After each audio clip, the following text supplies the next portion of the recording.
Hi, everyone, and welcome to this midweek edition of DynamicCIO LinkedIn Live. Frankly, it was on my mind for a while. However, it could not happen for some unforeseen reasons. Well, all I can say is that this is going to be quite an unusual session by all standards, or by any standard, if I may improvise. So today's episode is all about limitless endurance. And as it is said, that heroism is endurance for that one moment more, one extra moment. How can you stretch yourself for that one moment more? All of our guests today have, in one way or the other, showcased that endurance and are sustaining it for a while now. All of them I know very well. Now, at any point, I'm not suggesting and claiming that these are the only ones who have done that, been there and done that. I'm sure a lot of you have acquired the same grit and endurance, and would like to welcome all of you in the next episode. However, this is a fresh beginning, and we'll build from here on. So without wait, let me welcome all my friends in today's episode. I have Ankur Gupta, who's the Senior Director, Field Marketing, Skillsoft. I have Patrick Pitchappa, Director, Information Security and Risk at Alshaya Group, and Parvinder Singh, very old friend. He's now the founder and CEO of Ikokas Digital Technologies, formerly the technology leader from Fortis Healthcare and Max New York Life Insurance. And last but not the least, another very old friend, 2 decades old friend, Sanjay Chaudhary, who's the Marketing Director, Strategic Clients at Oracle India. So friends, welcome all of you, and thanks for joining me here for this very unusual session. Thank you. Thanks. You're welcome. So as they say that you need to make a beginning, however small or benign, to achieve something that's hard, tough, or seemingly difficult to achieve. So let's begin this extraordinary discussion with some very ordinary first-hand information. I would like to begin with you, Parvinder. Tell us about yourself in a minute. Okay, so I've spent almost my whole life in IT service domain. Apart from that, I'm passionate about running, cycling, swimming, as well as the mountaineering. That's how I started my whole journey long time back. During this period, I have played football, tennis, karate, and so many other games which I played. So I'm a completely outdoor person. So finally, currently I'm enjoying my mountaineer more than anything else, which is like my passion right now. That's for me. Great, thank you. Patrick, in a minute. Thank you, Rahul. My name is Patrick Pichabab. As Rahul said, I am the Director of Information Security and Risk for a Middle East retail giant called the Alshaya Group. Overall, 26 years of industry experience. When it comes to running, it was a strange event, which I will talk later, that led me into running. But I've been running for 11 years and love doing marathons, which are the 42-kilometer versions. Recently forayed into ultra marathons as well. Love swimming, and one of the things that took a hit when I started running was basketball, because I love playing basketball as well. Live in Bangalore, married, have 3 children. So that's a quick word about me. Thanks, Rahul. Thank you. Ankur, in a minute, describe yourself. Sure. Thank you, Rahul. And I'm a marketing professional for 20 plus years experience. Last 16 years has been with one company, Skillsoft and Sum Total. So, and lives in Hyderabad with my 2 daughters and wife. I have, I was a kind of a sports person in my younger age. I was a black belt, national instructor, all of that, right? Very early. And during my engineering college, I was one of the youngest black belt in UP at that point of time. But then everything just changed, when really I entered into the corporate world. And over those, MBAs and all of my experience, I did not do much. When I turned 40, so there was an incident which really struck me to what I did in the last 5 years. And I just turned 45. So yeah, that's what it is. But it has been an very interesting journey over the last 5 years. Exciting. Thanks, Ankur. Sanjay. Thanks, Rahul. I am marketing director at Oracle, and I am in my current role responsible to run account-based marketing for our strategic clients, which are the largest Oracle customers. And I've been in this space working largely for B2B companies for over 2 decades, mainly in marketing and sales programs. So I call myself a lifelong learner. I am good at ideation, positive attitude, and talent developer is some of the traits which defines me. I am a passionate runner and a fitness enthusiast. Back to you, Rahul. Great. I will probe. I mean, anyone who has not told in detail about themselves, I'll probe them very, very hard. So be ready for that. Okay, Parvinder, I would love to start with you since I have tracked your passion for a very long time. I still remember that in the year 2009 or 10, when we were in Tel Aviv, Israel, you sneaked out somewhere and bought a lot of cycling gear. I mean, that was very, very challenging, and you spent a lot of money that I also know very well. So, what I want to ask you is that our viewers will be very happy and feel inspired if you share with us that one moment which to you has been the best moment, and what did it take to achieve that?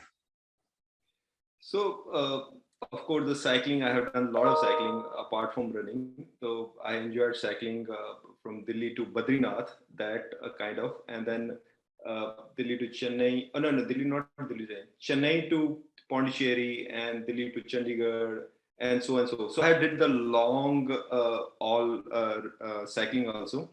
But the best moment for my life, I think, is around after my injury. I climbed this peak, Yuhan Peak, this September only. So I was very skeptical about my injury, that whether I able to do it or not. That was a moment when I climbed up over this top 6,000 plus meter peak. I felt like thanks God for giving me strength to climb it again. So it's just like a mountain is my passion.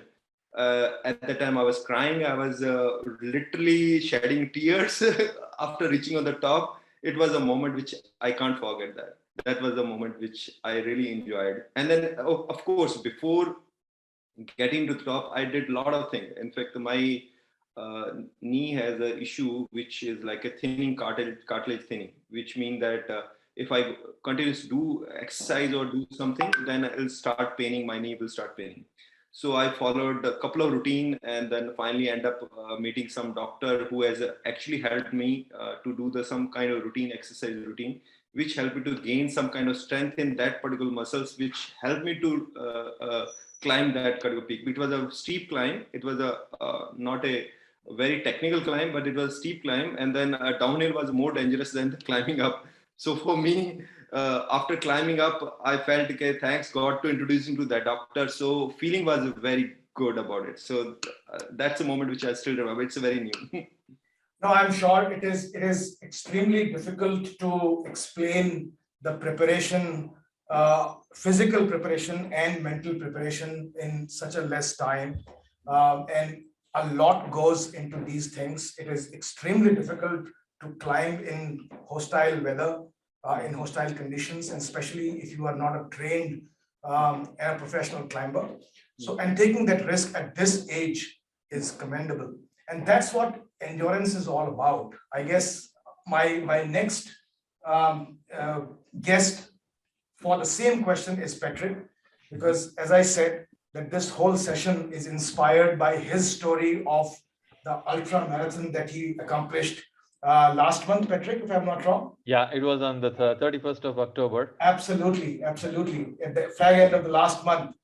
And the story, if you guys have not read on LinkedIn, I suggest that you all go through that story.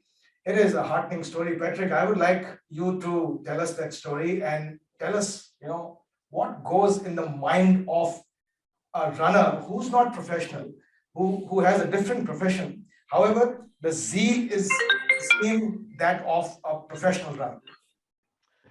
Absolutely.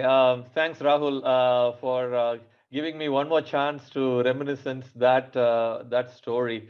It was August of this year. We were I know all of us know what the country went through, a few months earlier, and we were all locked inside, our homes or wherever we were at the time.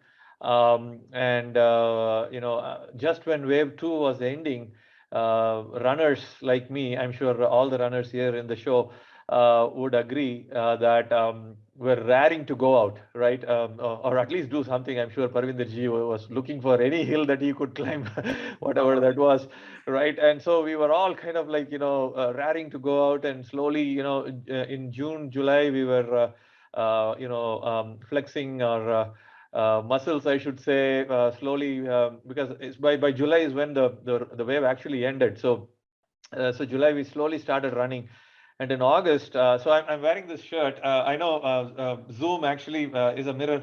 It mirrors the image.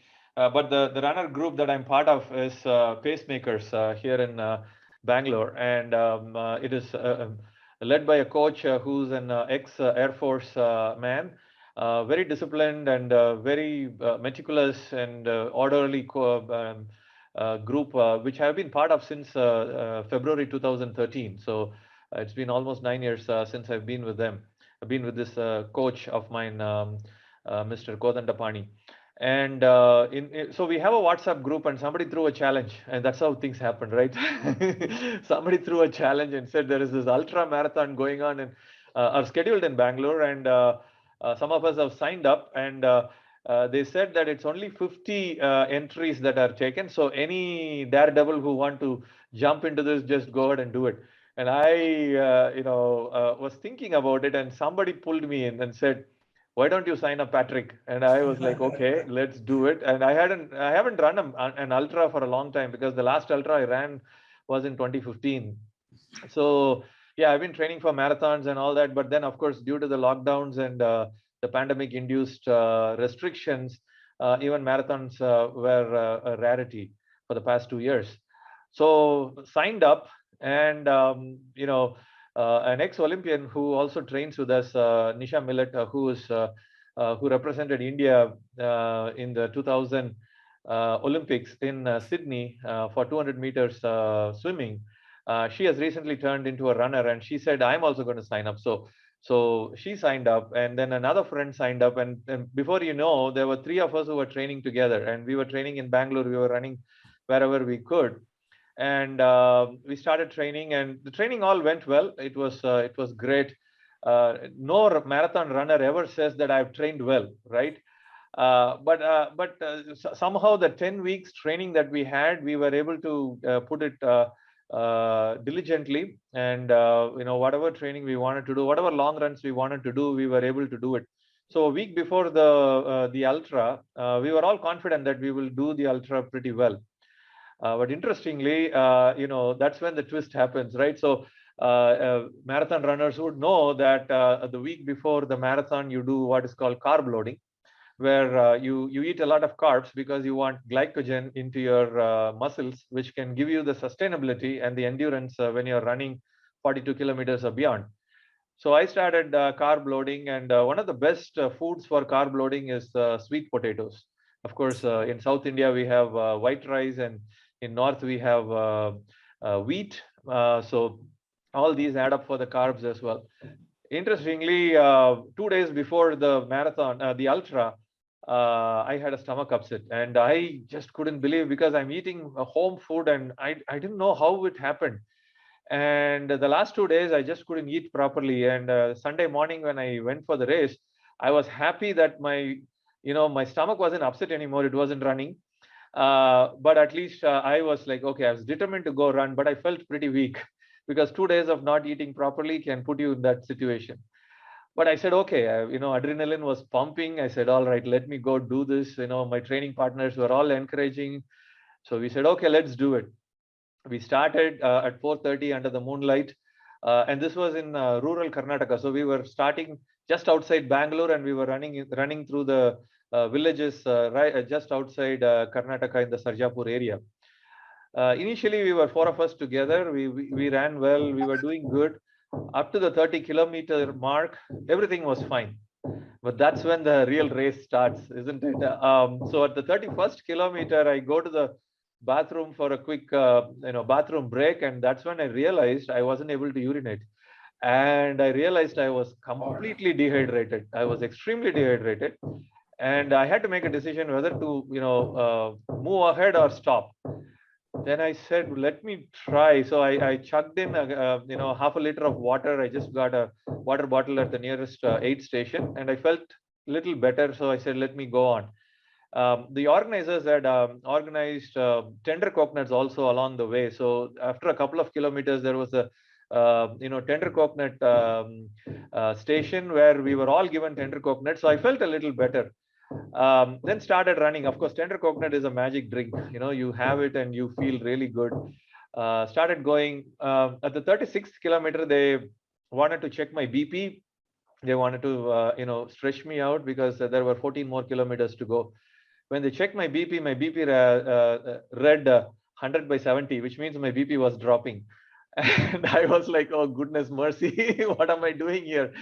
And but the physio was like, I'm going to leave the decision to you. Your BP is low, and you should be cautious. I said, okay, I'll do what I can. So I started running. Nisha, who was my training partner, was up to that point, she was with me. But then at that point, she overtook me. And I said, okay, you keep going. I'll try to catch up with you at some point. It was a laboring effort after that. The next 4 kilometers, I don't know how I did. At the 40th kilometer, I really wanted to give up. I said, enough is enough. Just have to give up, right? And then something popped into my mind, which said, finish the marathon distance and give up. So 42 kilometers. I said, all right, 2 more kilometers. I'll walk, I'll crawl, I'll finish it. So I'm going 42. And then suddenly I look at my watch and I see 43 kilometers. I have completed 1 more kilometer without even me, realizing it. And at that moment I said, okay, I've done 43. Now I can't stop, right? 7 more kilometers, I will do it. Somehow dug deep, thanks to God. And, it was just a miracle after that. But somehow after that, pushed through, caught up with Nisha, both of us finished the marathon, the ultra at the same time. We both had a target of 6 hours to finish. Under 6 hours would have been really wonderful for a 50-kilometer race. We finished in 6 hours, 15 minutes. And for me, 15 minutes, seriously, any day I would take it. So it was such an exhilarating experience. And yeah, loved it. Thanks, Rahul, for giving me an opportunity. This is even now, it's very hair-raising story, Patrick. Let me tell you, it is not. I mean, I can just imagine and do nothing, warm the couches, nothing else. Okay, so let's move on. I mean, this is inspirational. 2 stories, very inspirational. I think Parvinder hasn't really opened his cards as to how it feels when you are at a 6,000 meter distance from the surface level, and when you know that there will be very little help available. So I'll come back to you, Parvinder, about that. Ankur, that one moment that you would like to share.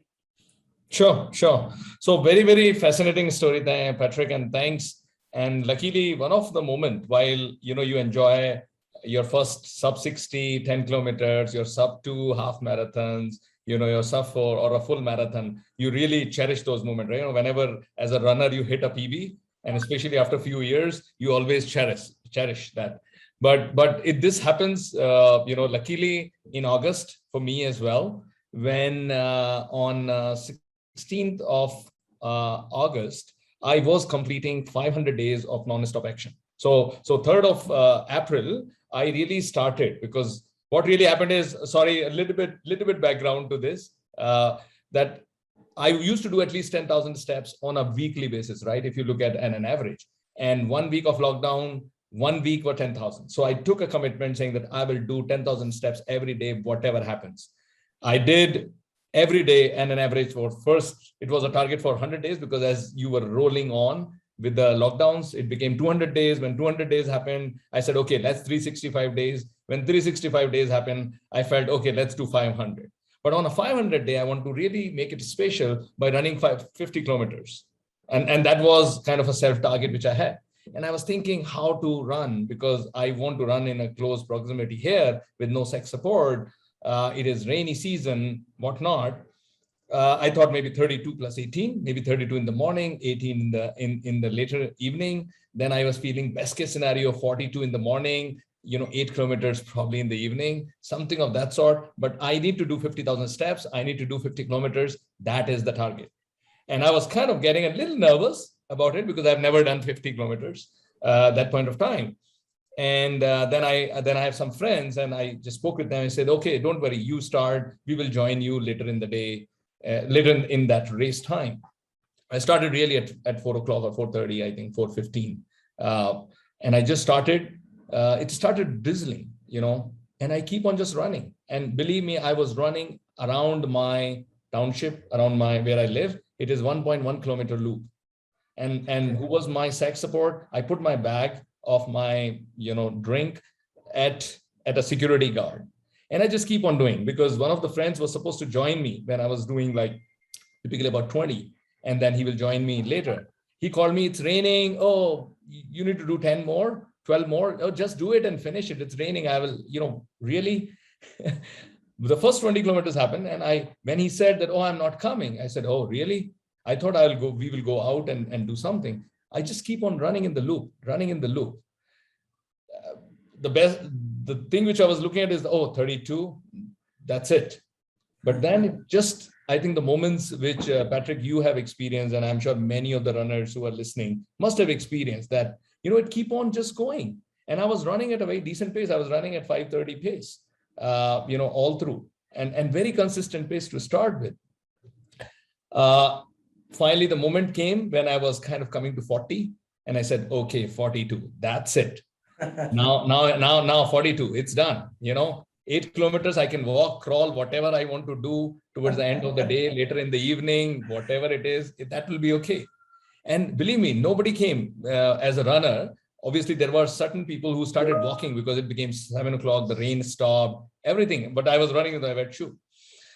42 happened. I said, okay, let me reduce my pace because I was running at 5:30. I said, okay, let me run the next 8, at least attempt next 8 at a 6 pace. So I reduced my pace just to stabilize myself, saying that, okay, let's slow down and let's do the 8. You don't have any tension, because believe me, it was Monday. It was a Monday, and I have calls starting at 9 o'clock, which is forecast calls. So I have a pressure saying that I have to run fast. So I was able to do my 50 kilometers, I think in 4 hours, some 40, 44, 48 minutes. I don't remember the time, but yeah, something of that range. Keep on going. But yeah, it was, I think, the proudest moment, at least. And I'm sure there will be many more to come, but surely a great one. Wow, man, that sounds like a dream. On a working day, a person decides to go around that loop and finishes 50 kilometers. That's like really a dream. Okay, Sanjay, we have been waiting very patiently. How many half marathons, how many full marathons, how many virtual marathons?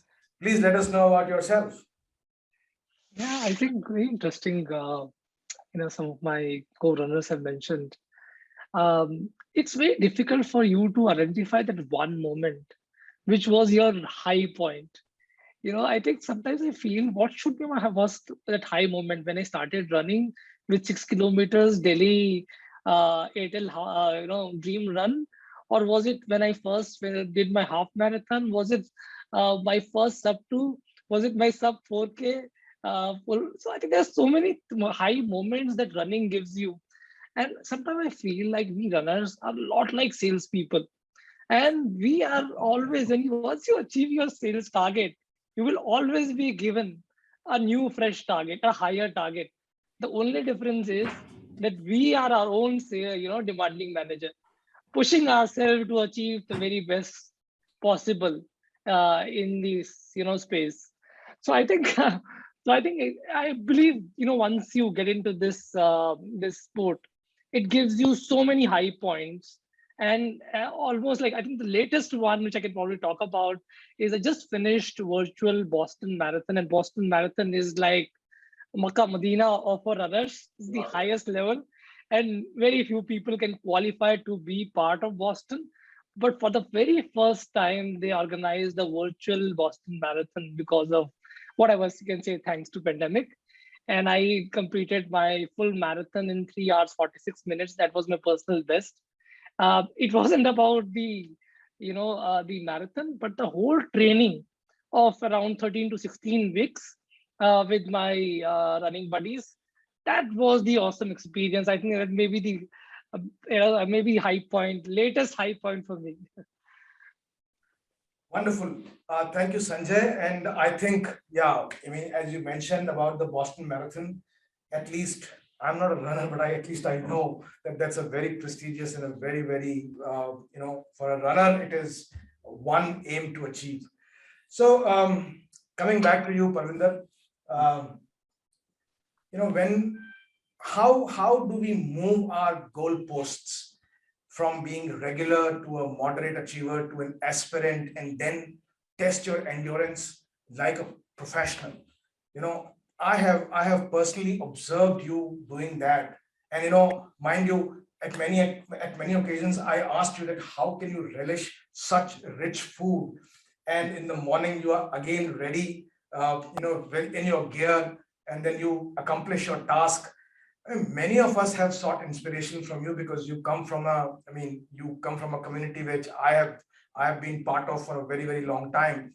So my question is that how do we move our goalpost? How do we set new goals for ourselves? Most of us, I think, in the want of achieving goals faster, I think give up also in the interim.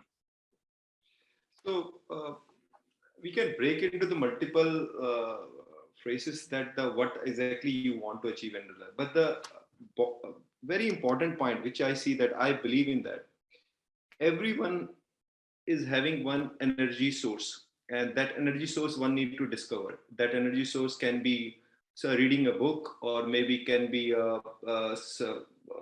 spending time with the dogs, or maybe the family, or maybe something like that. So you need to discover that energy source. Once you discover the energy source, you say this is the energy source, you will start gaining that something from it, and you start giving it back to the society, to your work, to your everyone around it. So I find my energy source is outdoor, and I feel that I'm whatever I do, and every day morning I'm again up. Even though I'm spending night out, and then again next day morning I'm charged up, not because of anything else. It's just because of there is a will, there is a passion, there is something to achieve end of the day. So that's one thing. And then if you want to achieve some personal goals, that what most of us have achieved it, Boston Marathon, and the 50-kilometer run, and then his best half marathon, and so many other things. So I see when you start register something, yeah, you say that I want to be a best runner right now.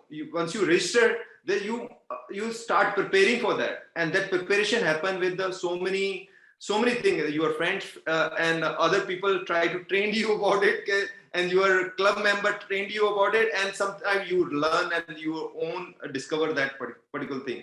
And once you achieve that goal, you feel, this was something which I have never thought about that I'm going to achieve it. And you achieve it, and then your mind open up. That success, end of the day, give you opening of the lot of other aspects. So being a simple sports player, to the runner, to the cyclist, now to the even though triathlete, I have attended triathlete event also. I've got a good position also there. So once you reach to that, then you go, what is next? What is next? And Arun just talked about it sometime back, that maybe the mountain, maybe the trekking, or maybe the climbing is the next part. Maybe trekking is the next part. So I see that once you get to the top of something which you have planned for, then suddenly your mind open up. You interact, you see that, the new goal, new thing comes to your mind, and you build it around it. But again, you need to really commit for something, and you achieve that, then you go to the next level. That's what I can talk about, is energy, and then your goalposts related to the event, or some planning which you do have. Once you achieve that, then you move to the next level.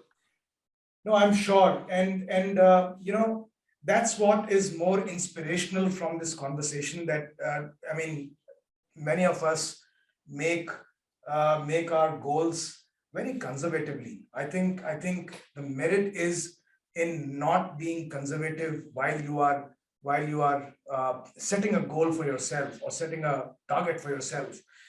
Be ambitious, even if you don't achieve that target in the first go, second go, third go, doesn't matter. You need to show that endurance, that you are on mark to achieve the target. Patrick, how do we link it with a better human psyche, a better mental ability to which showcases in the work, when you set yourself against very ambitious targets which are outside of work? Absolutely. I'm glad you asked that question. I know that stories of marathon runners preferred in certain situations can go around. But I'll give you an example from my life. So I was interviewing for a position. This was back in 2017, early 2017, and I had this position was in Mumbai. So we were my family and we were in Mumbai for 3 years for that, and then later we relocated back to Bangalore.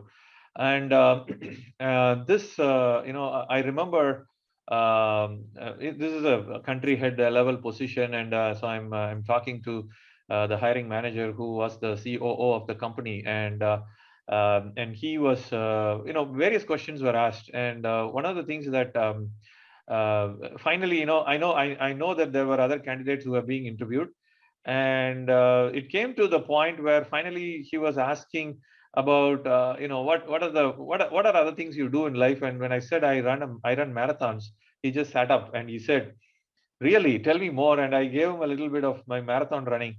Many months later, he told me that you were selected because I really liked your marathon running, and I know that if you can put in so much discipline on the road, I'm sure you can put in the discipline in your work as well. Absolutely. I really felt good about it. As we all know that running a marathon or mountaineering or cycling, triathlons, any sports activities, you just cannot show up on the race day and win it, right? Almost more than 90% of the effort happens in the training, right? It happens in the gym, it happens on the track, it happens on the road where you're running. It requires a lot of discipline. For example, most runners wouldn't have partied on a Friday night. You can't, right? You just can't party on a Friday night because, right? Friday comes, you are only thinking about your long run the weekend, okay? And you generally want to finish the long run on a Saturday morning so that you get the entire weekend for yourself. You miss it, then you're doing it on a Sunday morning, and your Saturday is gone because you're thinking about your Sunday morning run. And so it is so focused, right? So it gives you that focus in life. That is something that I have seen when running, basically. So you have the discipline. I'm not saying partying is bad. After a hard week at work, you can you are entitled to party. Pardon the background noise. There is some construction Okay, going don't in the worry next about door. that. It's Sorry all about that. Yeah, they are. So it gives you the discipline. Secondly, what I've seen, and this is what many coaches tell about marathon running, is that, and all my co-panelists here would agree, is that the race is completed in the head before it is completed on the road. Okay, wonderful. you have to complete the race in your head, and that gives you that confidence that when you put your mind into something, you can do it. Whether you're building a house, or whether you are buying some property, whether you are involved in a Mission Impossible effort at work, or anything that you're doing, that is a lesson you learn from your marathon running or your sports endeavors. When you put your head into something, then you can certainly get it done. And finally, running marathons, the 42 kilometers, I'm sure Sanjay would agree with me on this. Usually the 42 kilometers is divided into 3, right? And most marathon runners do it that way. The first 14 kilometers you run with your legs, the next 14 kilometers you run with your head, and then the last 14 kilometers you run with your heart. Absolutely. Literally, right? And absolutely, your heart has to be pumping. So there is a medical reason as well. But coming to the motivational part of it, you have to, when you put your heart into something, you can certainly achieve it. And these are lessons that you learn from your sports and your endurance and your marathon running activities that you can put into your daily life. And so suddenly when you are encountering a challenge, you are not you're not faltered, you're not taken aback, you're not pressurized. You can calmly take it in and take a couple of breaths and say, okay, if I can run 42 kilometers non-stop, I'm sure I can do this, right? So that's basically how you look at life. Thanks, Rahul. No, great. I think that's what I was wanting to hear, that how does it reflect back in your life, not just work life. I mean, it can be the entire life. How do we use this kind of endurance in times which are very difficult, challenging, perplexing, and how do we keep ourselves calm as we do on the track, on the road? So I will ask the same question to Ankur and Sanjay both, but in a different way.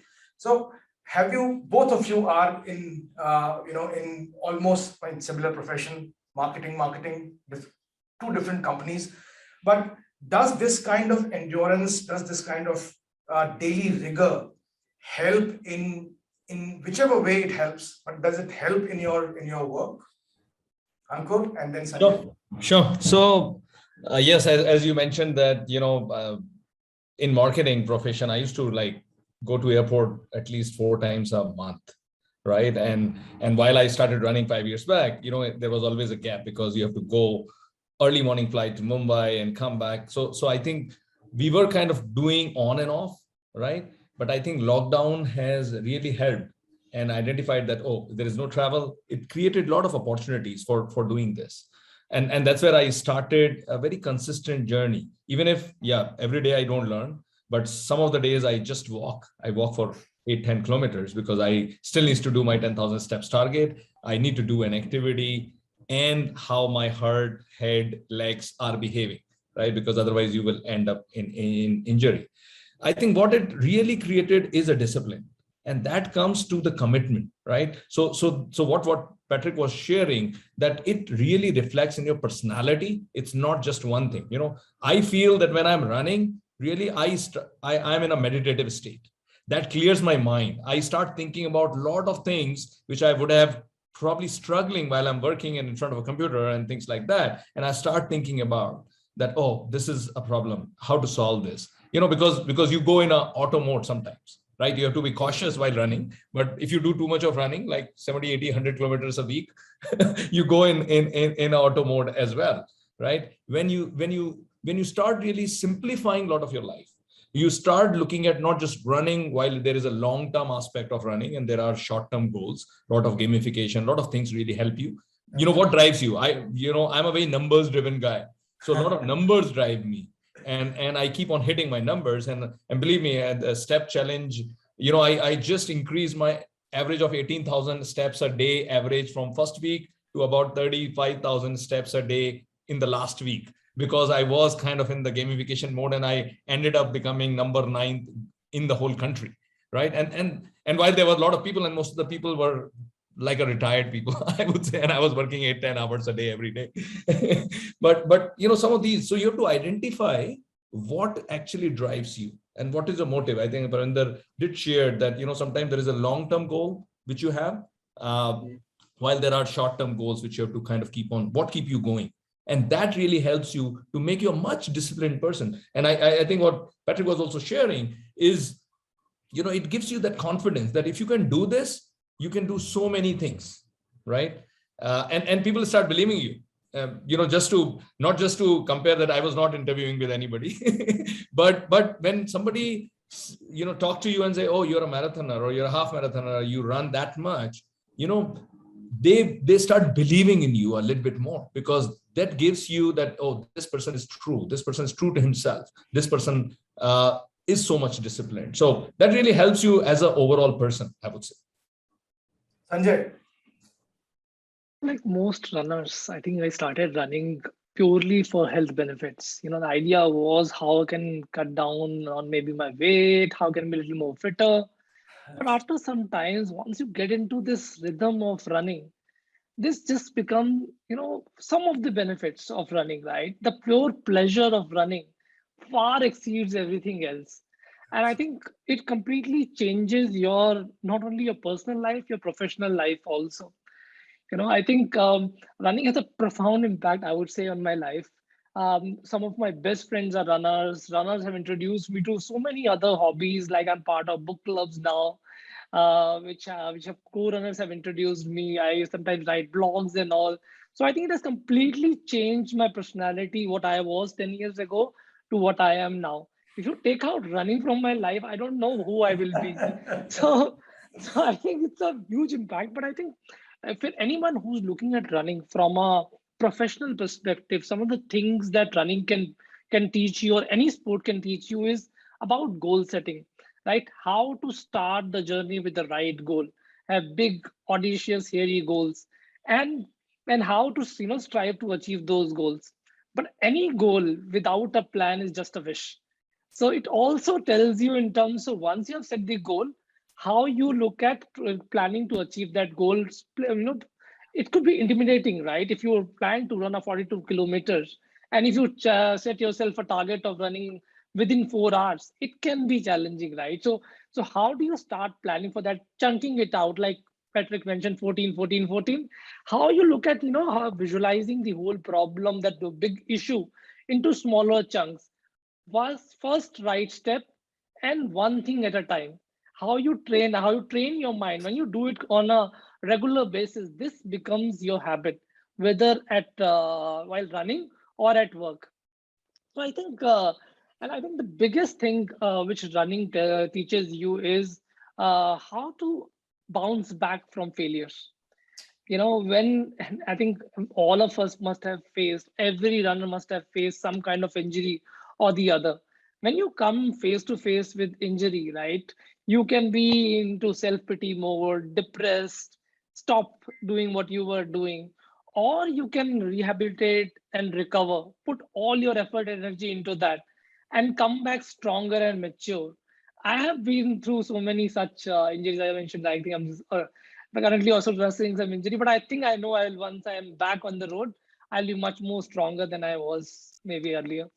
I do endorse each one of your viewpoints, Sanjay, and a few things that anyone should take away from this conversation is that it's very important to be disciplined in life. That's number one.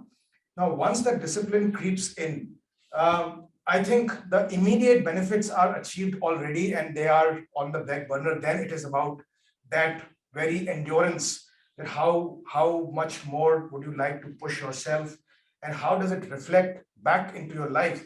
I mean, I will not talk much. I will go back to Parvinder once again. So Parvinder, what was the feeling when you were climbing the peak and when you had the target of 6,000 meters in front of your eyes? I'm sure the condition must have been very, very hostile. It was a big challenge.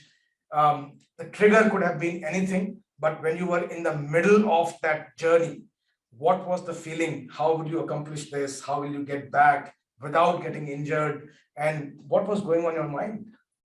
So I'll just talk about that. In 2018, I climbed Kangyase Peak, which is like a 6,200, 300 meter peak. And so the journey, I'm going to talk about a little more about it. So it's just interesting to understand that. Endurance, any sport. So before I talk about this story, endurance is in any sport. So like running, cycling, and maybe the mountaineer, and maybe so much swimming, and so many other games, stream games are there. endurance is something about how much you can take more. And then there is a breaking point. Every place, every corner, you will going to face the breaking point. But how are you going to overcome that breaking point? When you hit the wall, how are you going to cross that wall to reach to your goal? That's something which you learn in the endurance sports. And in your day-to-day life, and you see that so many hurdles you face, and you say, now nothing ever. But you still start thinking, no, I can't give up right now.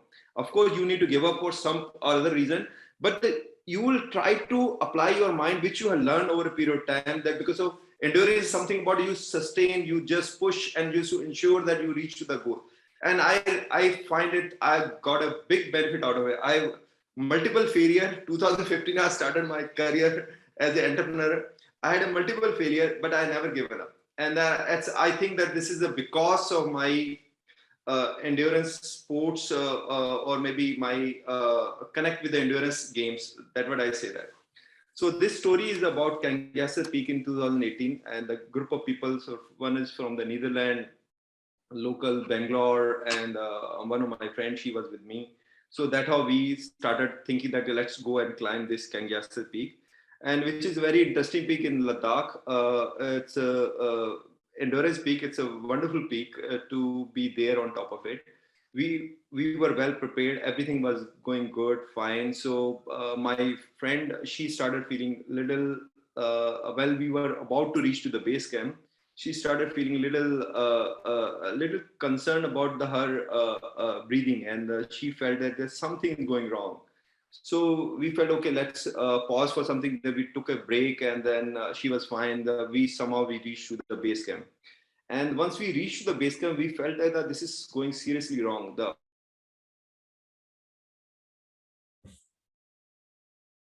oximeter, now we know it, so that now this is a serious thing. So we immediately gone back. It was a late night on the mountain. On the top of it, we gone down, and we just camped down there. And she started feeling recovered from that particular. So, but the story goes on. Then she said, okay, now I think I won't able to do that. You go. And just I've gone ahead and then gone to the top, and then not able to climb the peak, just 200 meters below the peak. Then there is a windstorm, and then a whiteout happened. And there was the other climber. They also felt that now we can't climb that particular peak now. It's just like even though it's a 200 meter away, but it's still far away because of you can't see anything out there. We came down. We came to the base camp. I gone down to meet my friend, and then I found that she's not feeling good at all. So we waited for night, and the next day morning we felt she was feeling okay. Suddenly she started feeling puking, and then she was feeling something going wrong, and she was feeling like a dizziness. And when we checked, and then we found that she has hit with there is a high altitude mountain sickness, which is like a very dangerous. And then she was waving around. She was not able to do it. And at that altitude, nothing was there to rescue her. And because the Indian mountaineer doesn't have that kind of helicopter rescue and stuff until you stuck, and then you get a military or some other backup. In US or maybe in Nepal itself, you have rescue mechanism, but here it's not. So we were around 5,300 meter at the base of this mountain, and more we would have stayed, then she would have got into the serious issue. It's like already she was serious, got it serious. We were not having anything around that. At that point, I started walking along with the bag. Okay, let's whatever it is. So one another porter was there.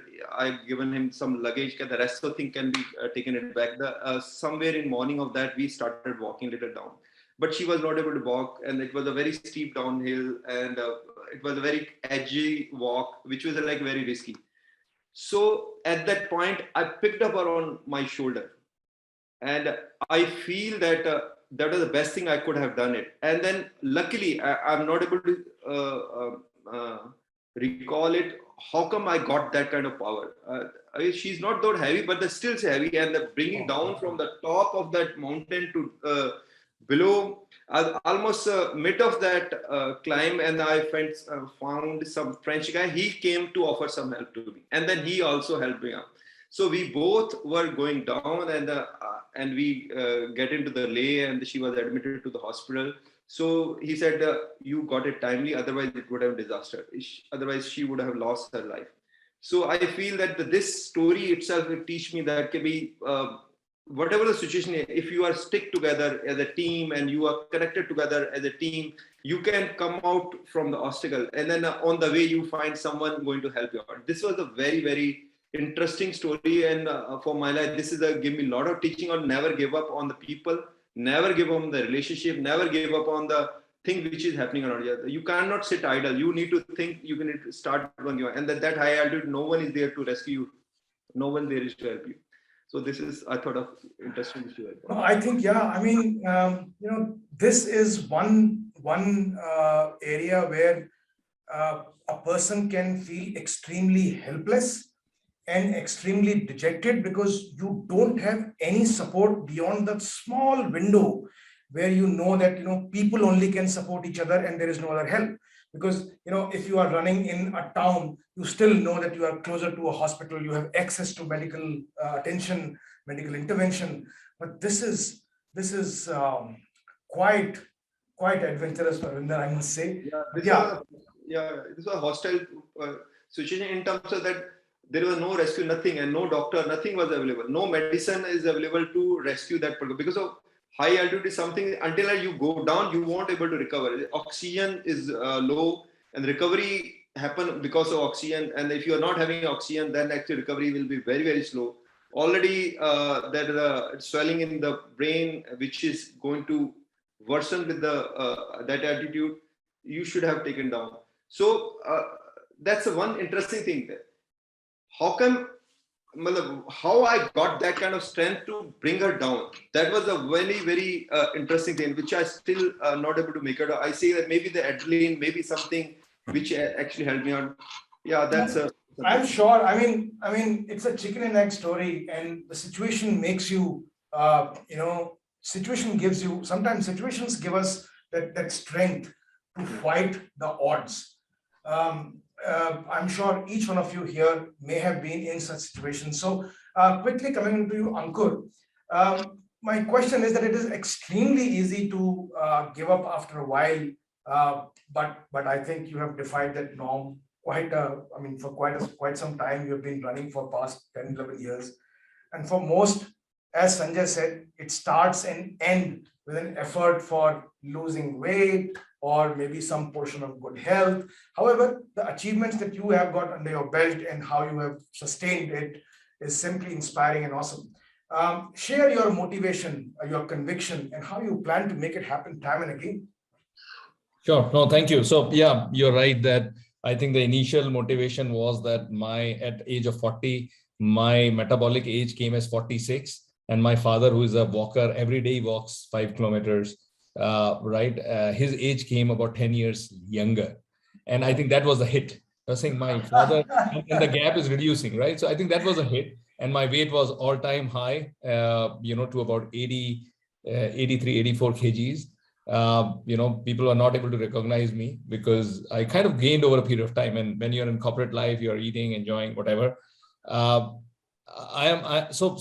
think that was one thing. But if you really look at what really drives you is you have to create identity. You have to create your own identity. While I did start, on these personal benefits, I obviously it required a lot of grit, lot of determination to go day in and day out, right? Doing a 10,000 steps every day without a step. I have done steps. Last week I was actually at my hometown while I did runs, and one day I was just traveling and meeting a lot of people, and towards 11 o'clock post dinner in a restaurant, I realized that, I need to do still about 5,000 steps because I've been in the car roaming around between Noida and Greater Noida and Delhi and all that places.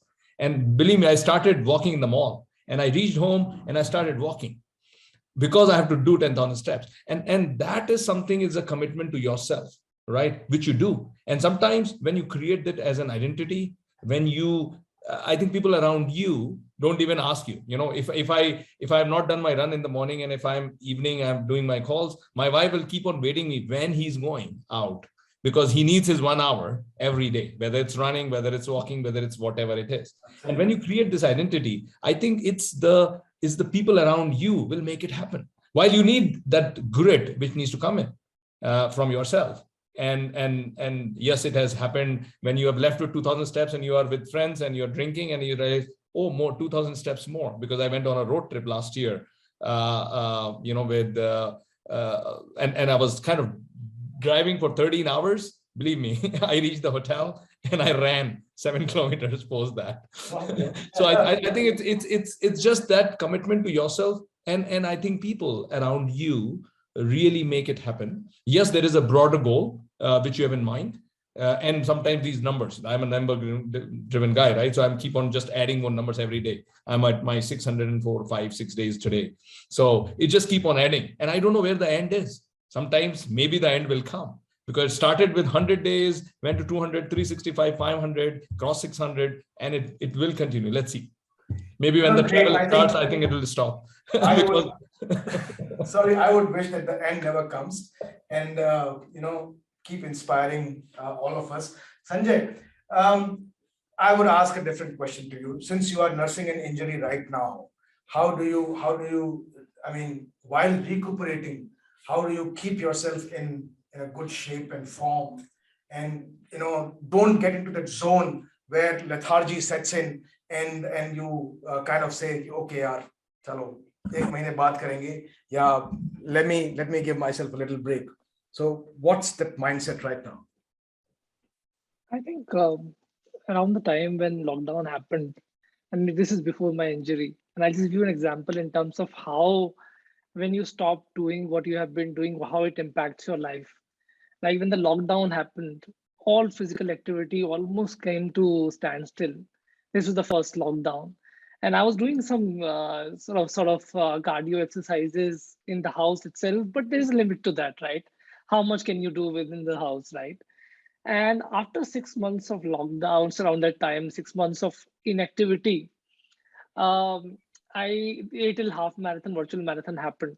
And I've been clocking 1 hour, 45 minutes. And I think sub 2 is not a big deal for me in terms of half marathons. But when I did the 8 half marathon, in spite of 10 years of regular exercises, doing that in 2 hours was a tall task. I got around that time, I got my, some tests done.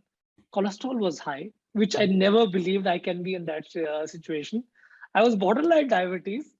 I was like crazy. How can I believe it? That can happen. So I think the learning is you have to be constantly at it. It's not that, I think you have to find your way. Even if you are feeling injured, maybe you have to find some way to keep yourself, your body engaged. And I think after some times, it's your grit, right? It's your passion, it's your perseverance, which will carry you forward. So I think currently I'm making sure, because I cannot, I've not been able to run for almost a month now after my Boston Marathon. I am making sure I'm doing some form of exercises, whether it's yoga or a little bit of gymming that I'm doing. Not so much straining my back. Yeah. Great. So, Patrick, a very specific question to you, because we are going to be running short on time, and then I will ask one common question across the panel. So, to me, this whole concept of work-life balance sounds, I mean, in the modern era, this actually has creeped in more like a mechanical thing, that that HR comes out and sends an email, guys, maintain your work-life balance. It's very mechanical sounding thing, and most of us don't make it a lifestyle. So how does one learn to make it a habit? How does one live for oneself? So it's all about priorities, right? If you are not keeping yourself fit, and if you're not available for certain things, including your family, then you are not enjoying the full benefits of it. So it's basically about your priorities, right? I know that we are in an age where long hours of work are encouraged and even glorified in some companies and some cultures as well, right? But end of the day, I read somewhere in LinkedIn. I know it's going to sound a little morbid, but I'm going to just tell you this: if you die today, a week later your company will advertise for your position, and maybe 2 weeks later they'll fill it. Okay, but if you die today, your family can never replace you. Your children can never replace you. Your spouse can never replace you. Your parents can never replace you, right? Um, so when you look at the priorities, when you look at life in itself as a whole, in wholesome way, and say that, okay, work is just to put food on the table, pay the bills, pay the children's education, right? Some of your various things that is required from work. But other than that, your family needs you, and your community needs you. So you have to be available for them, right? Along with running, I have done a lot of CSR activities. In fact, TCS 10K is a well-known race in India, in Bangalore, and every year I have raised funds for charity with this race. And when you're running a race and you're going and asking people gladly give. Make your runs count, so that you are doing something, giving back to the community, right? So how you put your priorities, and running or any sports activities for that matter is going to keep you healthy. And it's not that athletes don't die, or runners don't die or anything like that. Even when Puneet Rajkumar died last month, there was this big story about how a person so fit, the guy used to do backflips and all, right? How a person so fit can can go. And there were a lot of quick WhatsApp messages that were going around saying, okay, don't exercise too much. And my college group, my school group were all advising me, don't run too much, right?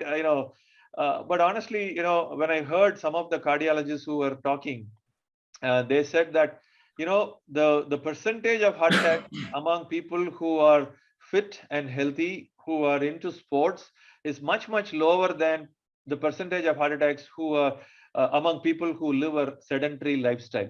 This is something that never comes out, right? Absolutely. If somebody with a sedentary lifestyle, God forbid, goes through a heart attack and passes away, people say that, oh yeah, he was smoking, he never took care of himself, yeah, this was bound to happen, and people would bang their heads and move on. But when it happens to an athlete, everybody goes like, wow, I mean, seriously. And then there is so much of stories that start going around. So my point is, it's about priorities. When you put your priorities in place, and when you are there for your family, and when you know that your children need you when they grow up, when they get married, you better know what is important. And then when you know what is important, you put your heart and soul into that. That's basically what I would like to say. No, it's important. And I caught one particular statement that you made, and it's a harsh reality of life that once you are no more in this world, the company will advertise that post, and within 2 weeks it will fill up. But who will fill that void in the family and the ecosystem that revolves around you, or that needs you more, not for any other thing, but for compassion and for fulfillment of being in a family. Sanjay, you said that you had something to share on this. I would certainly love to hear. Yeah, work-life balance is something which I've very closely studied, and I think I'm very, have some thoughts about this, and I've struggled with it initially, and I have formed an opinion about work-life balance. In any circle that you go to, people, the first conversation, natural conversation will be around work-life balance. In spite of all this, Monster.com survey says 65% of Indian working professionals struggle with their work-life balance. And I've come to terms with this concept. Like when you keep chasing the work-life balance, you're chasing a wrong goalpost. You continue to buy, work-life balance is always, you will always feel that there is less time in a day than the list of activities that you have to do. You will always feel that you are feeling unaccomplished. in terms of, the amount of work that you wanted to do and you've not been able to do. I think the right approach for this is actually just rethinking the work and life equation. And I think that reminds me that when you talk about work-life balance, the first thing that comes to your mind is that balance. One on that scale where you have work on the one side and balance on the side. It's like conflicting thoughts. It's life is not conflict between work and life. Life is largely about polarity, right? And Absolutely. like Alan Watts said, right?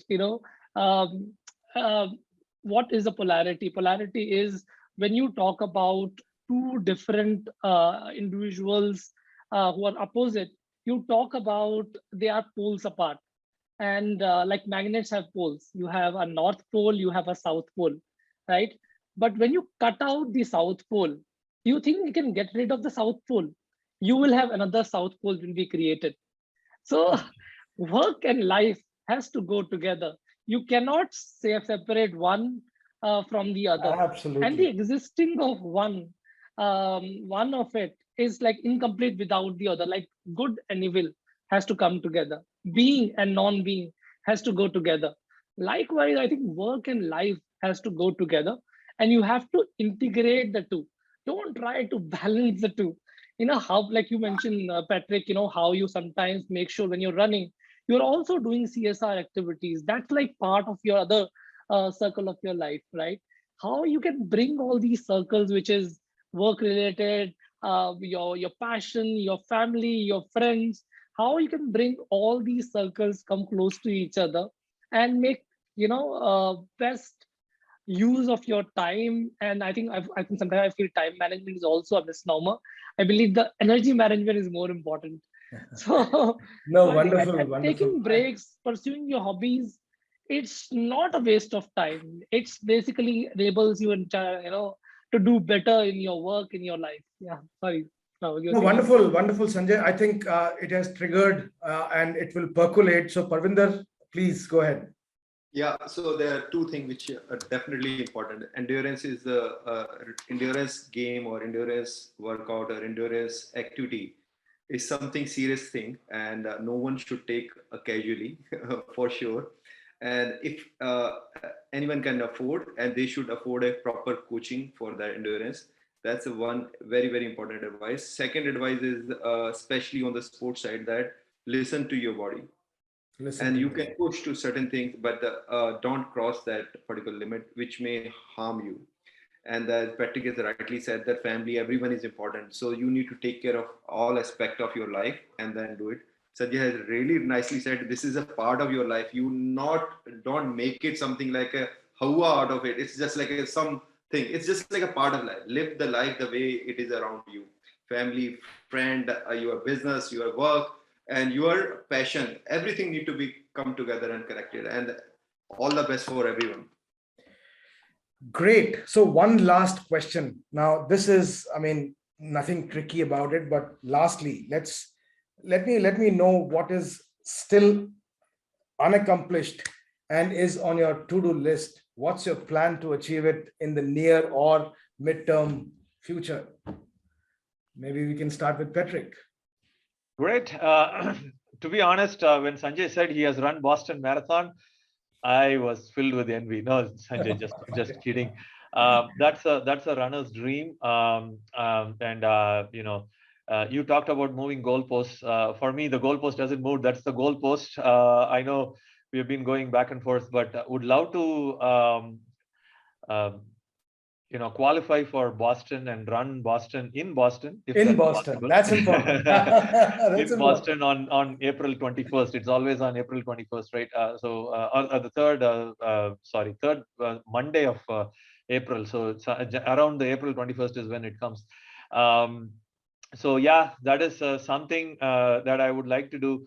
And secondly, talking about CSR, I really would like to make a difference in more and more people's life. I don't want to put a particular target for that, but I just want to keep making a difference, giving back to the community. I don't think that will stop ever. And finally, just want to add, I want to pass on the baton to the next generation as well. Somebody asked me just yesterday, what's your retirement plans? I said, coaching running, right? I'm just going to coach long distance running with all the experience you have gathered. I would love to take a kid, train him or her, and take him to represent India in the Olympics someday. So that is something I really is a great dream I have, and hope, God willing, that dream would become a reality. Thank you. Absolutely, absolutely. I mean, Parvinder. Yeah, so stay fit, that's a goal, so that I can climb some other peak with the coming period of time. That's a goal right now for me, nothing more than. There are a couple of peaks which are left unclimbed, and for me, 2014, I tried to climb CB13 that I left it last year, or this year itself. One I tried to climb that because of bad weather, not able to climb. Maybe those peaks I may try to climb the coming year. That's a simple goal. So stay fit and stay active. That's what I need. Okay, great. Ankur. So yeah, I think staying fit is a broad theme, but if you look at one direction, I always start thinking about, okay, let me start cycling a bit or mountaineering, surely, because one of my friend is a mountaineer and he keep on just pushing. If you can do these runs, you can do this, although it's a different game. And I think getting wider into some of these endurance sport is one. But I think staying fit means that I should be able to run, say, 50 kilometers on my 50th birthday or 50th year. Running a full marathon, or I don't know whether 60, I should say, when I'm on 60. I think that's kind of a goal which I have. I know I have 15 years to prepare for it, just turned 45. So things like that. But yeah, staying fit. That's great. And I would say that, I think what Patrick said, right? Whatever I do, I think it's more about inspiring a lot of people. I've inspired so many people, and so many people just come back to me and they keep on seeing my post. Really that, okay, this is something which make not just yourself fit, but other people's fit. Keep on inspiring. Some people are jealous as well. And some of my friends stop posting this now. Enough, my wife keep on nagging me a lot. No. But I think the younger generation, it is, I don't know why I got that realization at 40. I should have got it at 30. The earlier you get, the better it is. I got it pretty late. My father is a runner is a walker for life. And his weight from last 40 years is exactly the same, which is ideal weight. It took me efforts to get to my ideal weight by doing some keto, by doing a lot of experimentation and running and whatnot. And that's how I was able to improve my performance. But yes, 8 weeks, I did my keto, reached to a lower level, and it requires a lot of effort at this age, by the way. Yeah. I understand. These are very practical things that you must one must imbibe and do, because otherwise it's all very superficial. So Sanjay, last but not the least. So I think runners are like, when people say when you compete with yourself, you get better. When you compete with someone else, you get better. So I think we are always competing with ourselves. We are not trying to imitate anyone else. We are all maybe, and I think the camaraderie among runners, sports people is legendary, right? So I think for me, the goals is very clear how I can go deeper and wider.